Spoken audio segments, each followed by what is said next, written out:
हम लोग पिछले वीडियो में क्लास 7th का जो एनसीईआरटी स्टार्ट किया था उसमें हम 1, 2, 3 पढ़ चुके हैं। अब आज समझेंगे चौथा नंबर चैप्टर यानी चैप्टर नंबर 4 जिसका नाम है ऊष्मा। ये जो हम पढ़ रहे हैं वो किस क्लास का है? एनसीईआरटी आपका क्लास 7 का है। किसका है?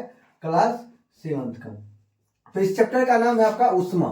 अब समझते हैं ऊष्मा क्या होता है। तो ऊष्मा ऊर्जा का एक रूप है। ऊर्जा का क्या है? एक रूप है जो ताप के कारण होता है, जिसके ताप यानी कि गर्मी के कारण होता है।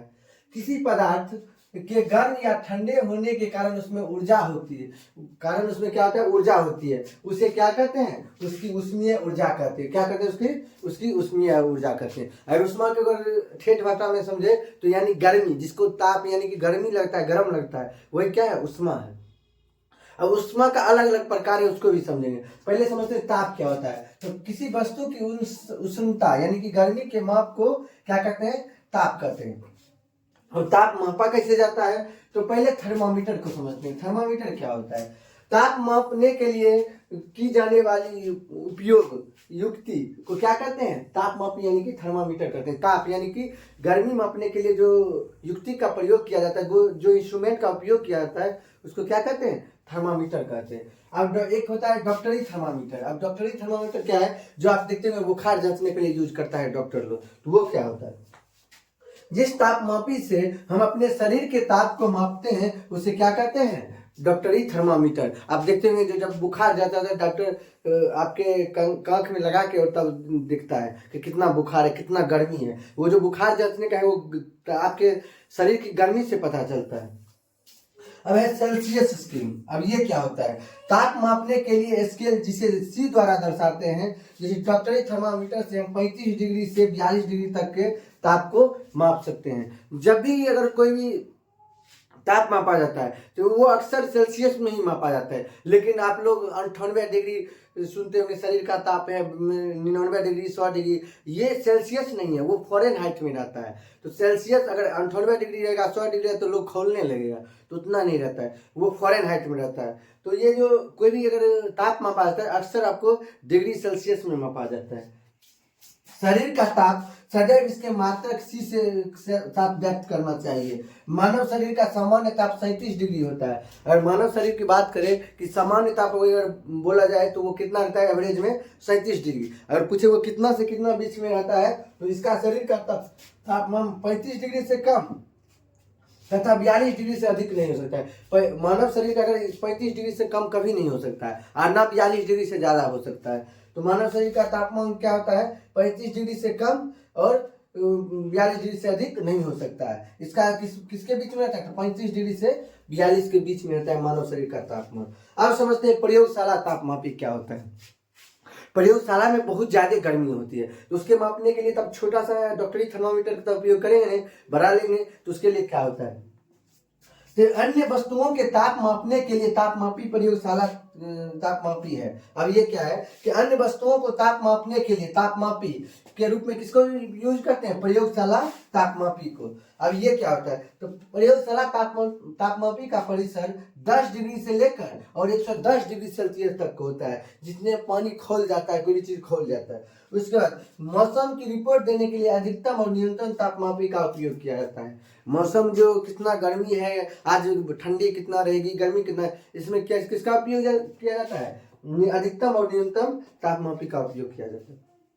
अब आता है उष्मा का स्थानांतरण। अब उस समय से समझ लेते उष्मा को, उष्मा क्या होता है, उसका उष्मा को कैसे हम जानेंगे कितना गर्मी है। अब समझते हैं उष्मा एक जगह से दूसरी जगह जाता कैसे, मतलब उसका स्थानांतरण कैसे होता है, उसको समझते हैं। तो जब किसी बर्तन को ज्वाला पर रखते हैं तो वह तप्त हो जाता है और उष्मा बर्तन से परिवेश की ओर स्थानांतरित हो जाती है। उष्मा सदैव गर्म की वस्तु की अपेक्षा ठंडी की ओर जाती है। अब ये क्या होता है?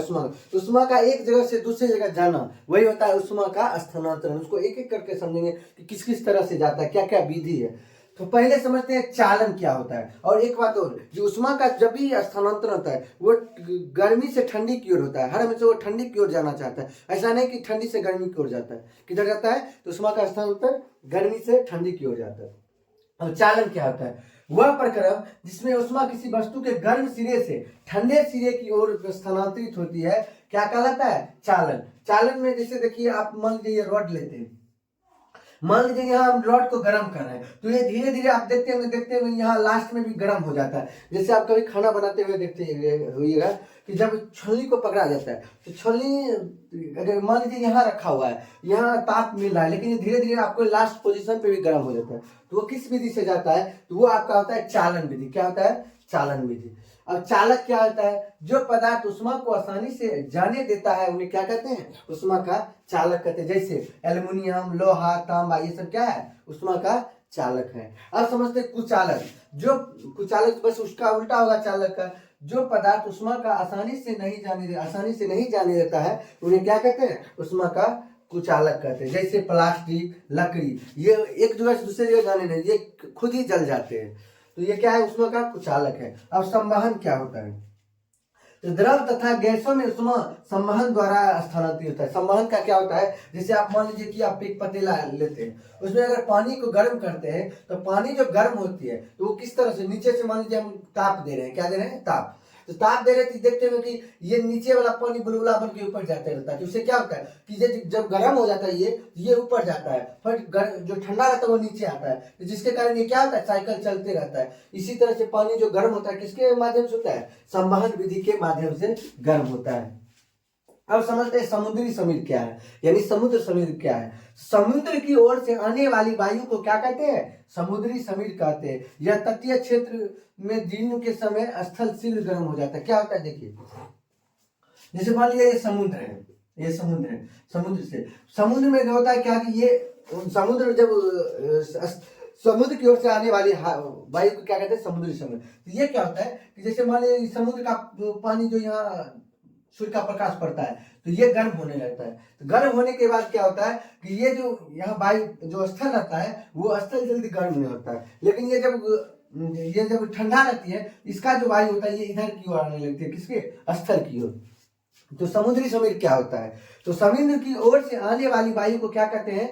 समुद्री समीर कहते हैं। तटीय क्षेत्रों में दिन के समय स्थल शीघ्र गर्म हो जाते हैं। ठीक, अब आता है थल समीर। क्या होता है? तो स्थल से ठंडी वायु समुद्र की ओर जाती है तो उसे क्या कहते हैं? थल समीर।